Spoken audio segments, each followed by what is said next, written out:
I'm dying. Let me get some more blueberry tea.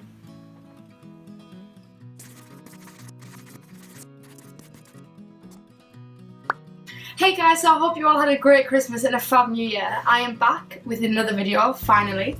I was ill for like a week and then I was away for New Year, so I've kind of tried to get this one together pretty quickly. So I asked all my friends on my Facebook page what they would like to see as my next video, and the one that got the most response was monologues and choosing a monologue. It's another video for the TheActorLife series. As you know, I study drama and I've been applying for drama schools, and I've got some auditions coming up at the beginning of this year.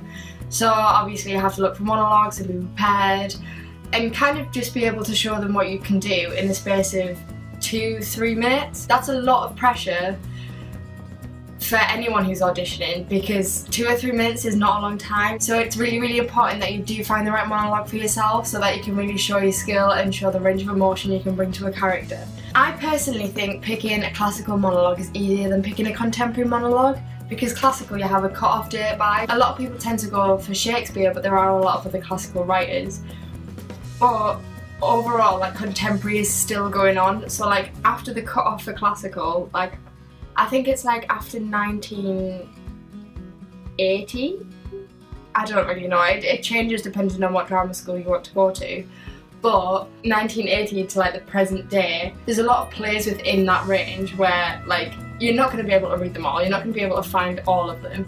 So you have to pick one that's right for you, and that's really hard, especially when there's so many out there.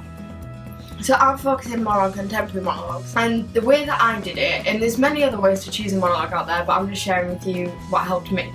So one of my favourite playwrights is Simon Stevens, and I went on Amazon and I typed in his name and it came up with all of his plays. So I looked through his plays, decided which ones looked interesting, which ones I felt would contrast to my classical, and I added them to my basket, and from there it would recommend other playwrights and other different plays. And I would literally just go through all my recommended and read the synopsis of them all. And then ones that I thought, oh yeah, there'll hopefully be some good speeches in that, I'd basket them. So after I went through them all, I then opened my county library and my college library, and I typed in all the books that I wanted to get.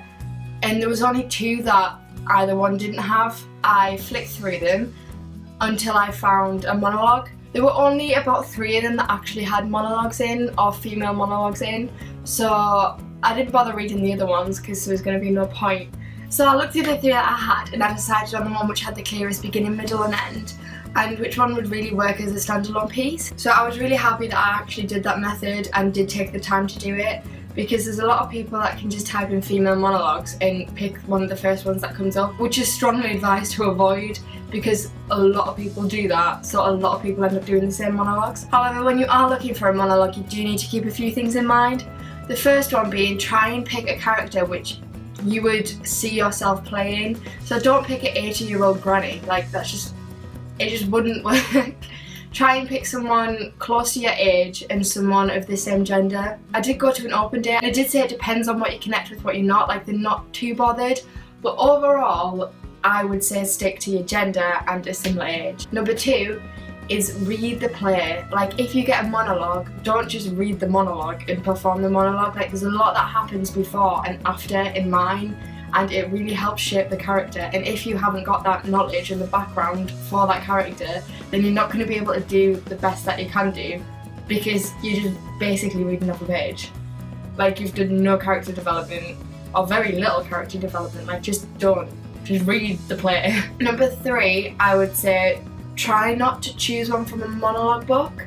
Again, because they're all in a book, it's a lot easier for people just to pick one of them up and look through and be like, yeah, that one sounds alright. You can, there's nothing against it, but the likelihood is that they're probably done a lot more than, say, if you picked a random play and found a monologue in that and it wasn't in a monologue book, because it means I actually have to put a little bit more effort in to find it. 4, some drama schools do actually specify don't do anything too violent or too kind of sexual or anything like that. So yeah, just kind of try and avoid anything that kind of goes down that route. So yeah, like I know especially Lambda specify that. I'm not sure which other drama schools do, but I know that Lambda do. And yeah, that's kind of all I've got on tips for monologues. There's probably more that I haven't thought of, but if you do have any more questions, just pop it in the comment box and I will try my best to help. Classical, if you do have any questions about that, again, just down there, down in the comment box. Boom. If you enjoyed it, please give it a thumbs up. If not, then I apologise for wasting your time, but you probably shouldn't have clicked on it anyway. And yeah, I'll see you next time. Bye!